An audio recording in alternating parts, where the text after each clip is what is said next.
News stories making headlines around the globe. 5 billion naira.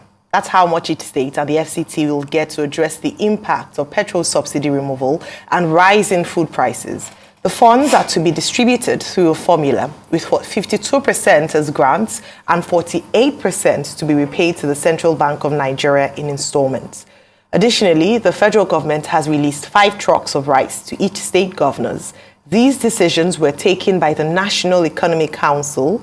State House correspondent Adesua Omoron reports. It is no longer news that it is not the best of times for Africa's largest economy, as it struggles to address the economic challenges stemming from the removal of petrol subsidies. Concerns have arisen over escalating costs of essential commodities and the need for macroeconomic stability in Nigeria. At this month's meeting, those concerns on rising costs of food and transportation dominate deliberations by the highest economic advisory body, chaired by the Vice President.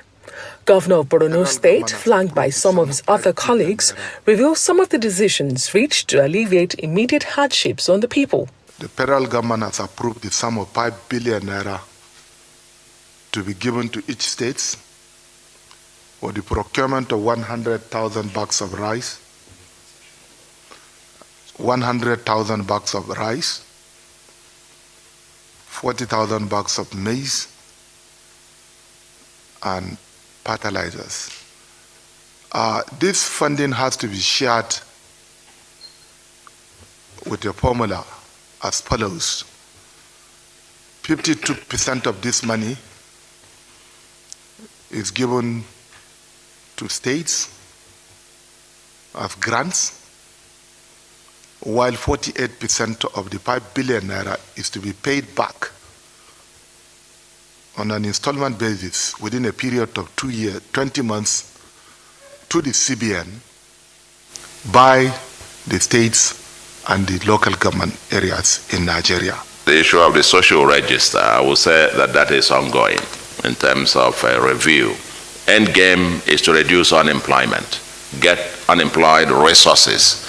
Unemployed resources are not just idle hands, but also they raise the capacity utilization of industries, including the moribund ones, to be restructured. In light of recent labor union protests, the council establishes a committee to engage with labor groups while urging calm among citizens.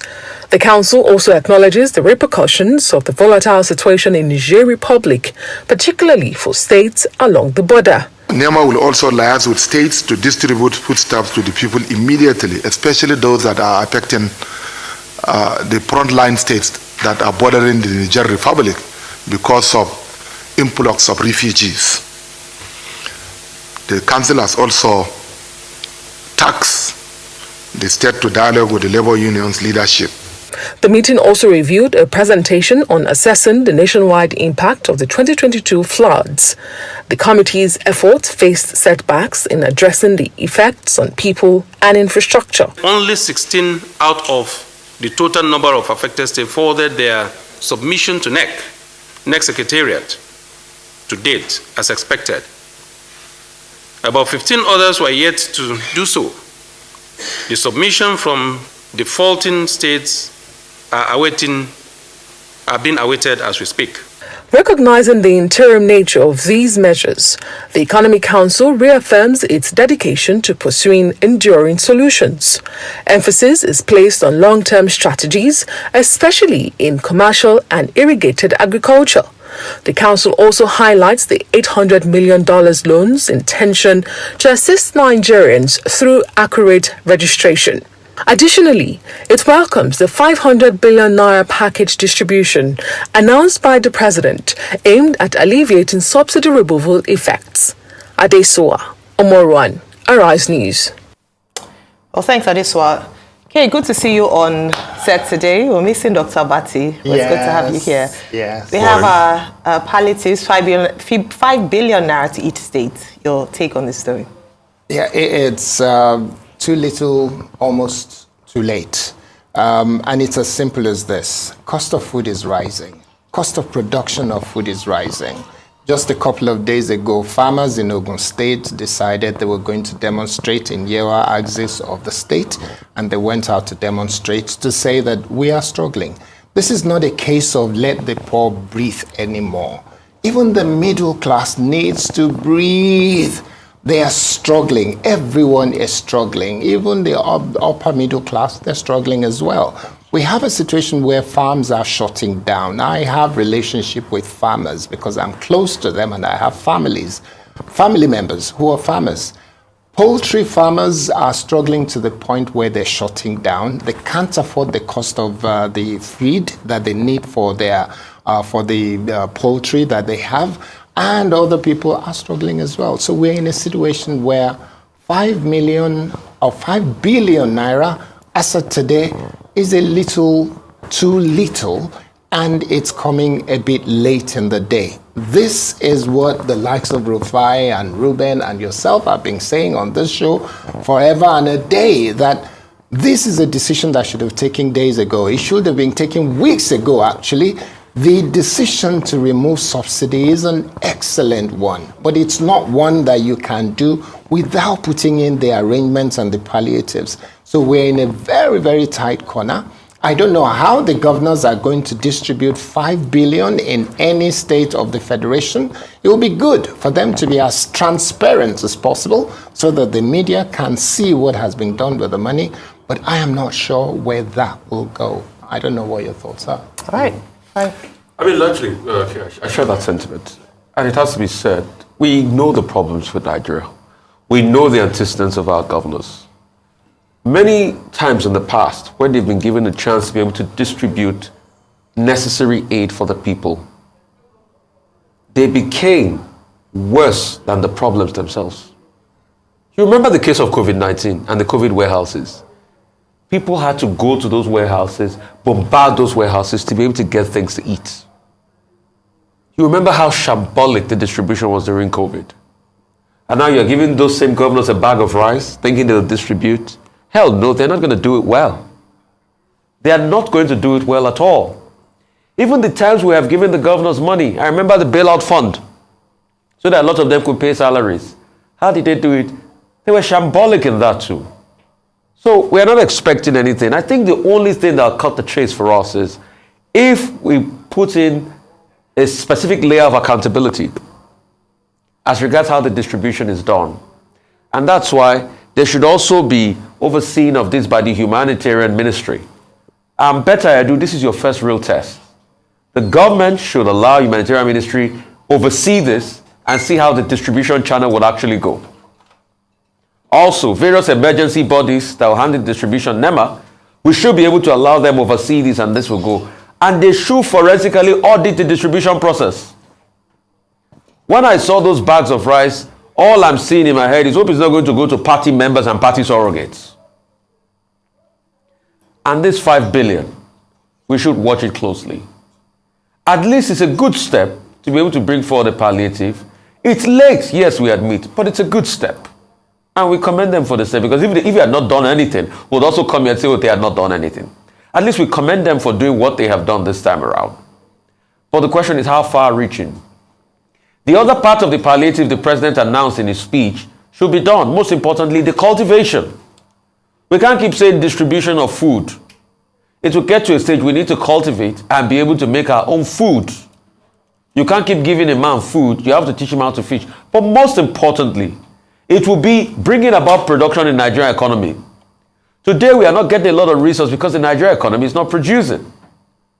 Most of the things we do on the agricultural value chain, we still import largely. We still import chicken, and we have poultry here because we can't meet the demands. How about we build that capacity to be able to meet the demands? We import things like gari, despite the fact that we try a lot of cassava. We import rice, albeit through the borders. It's not on the books anyway. Again, that's why they say, oh, we have rice sustainability. But we still import. We import maize. We import everything. Can we build capacity where we can feed local production entirely and also be able to export? That's the biggest challenge for us. And the government said it was going to give subvention to be able to plant across hectares. Have the state governors earmarked those 150 hectares of land to be able to make those planting operations done? These are multiple questions. But the truth is, it's good what they have done. Better late than never, I'll suggest. Late anyway, but better late than never. But the implementation is the most important thing. Absolutely. But let me differ with you slightly in terms of better late than never. Yes, it's good that they have released 5 billion naira, but I would say that it is almost tantamount to a drop in the ocean, and so the effect would not be felt, or if hardly felt. Since the removal of fuel subsidy and the suffering on the masses has often been likened to the birth pangs of childbirth.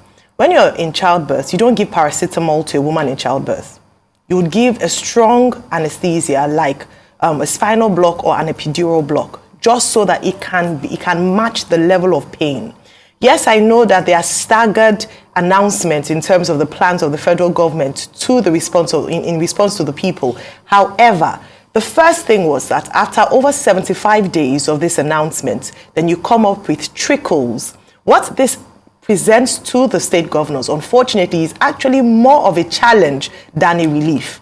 Because how do you distribute 100,000 bags of rice to a state, in a state like Lagos State, where there are about 20 million people? Where do you begin? Which local government will you serve first? How would you allocate? What would be the sharing formula?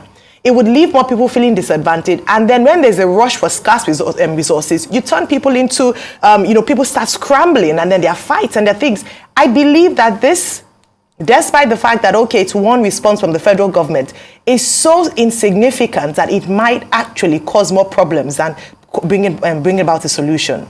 We've waited. The federal government have asked Nigerians to be patient. They are working. They are thinking. And then we come out with an announcement like that. At best, I believe it's quite disappointing. There are a few other things that has been mentioned in terms of what can be done. We need to critically think. Then this $800 million, what is the delay? I understand that there are consultations as to the best way to distribute this. Should it go more into infrastructure? Should it be conditional cash transfer, which the governors are insisting on? But we have to find an announcement. People are suffering. You cannot give 100,000 bags of rice, 40,000 bags of maize, and fertilizers for a population of about 200 million people, or at least in different states. It is abysmal at best. And then moving on to implementation. When you look at private organizations, they have what we call implementing partners. Who will be the implementing partners of these governors? Are they going to channel these resources through their local government chairman, or how will this work? The principle, as has been mentioned, is in the implementation. A little, I don't know how the governors are going to go about distributing this, and this is what also pushes for them just leaving it in a storehouse, because when you think of the enormity of trying to allocate scarce resources, there's almost no point to going about doing it. And so this is pushing it back again to the federal government. A little too late, and almost nothing, because when you give a woman in labor Panadol or paracetamol, it is almost a slap on her face. It is ridiculous. It doesn't go anywhere. Move on to our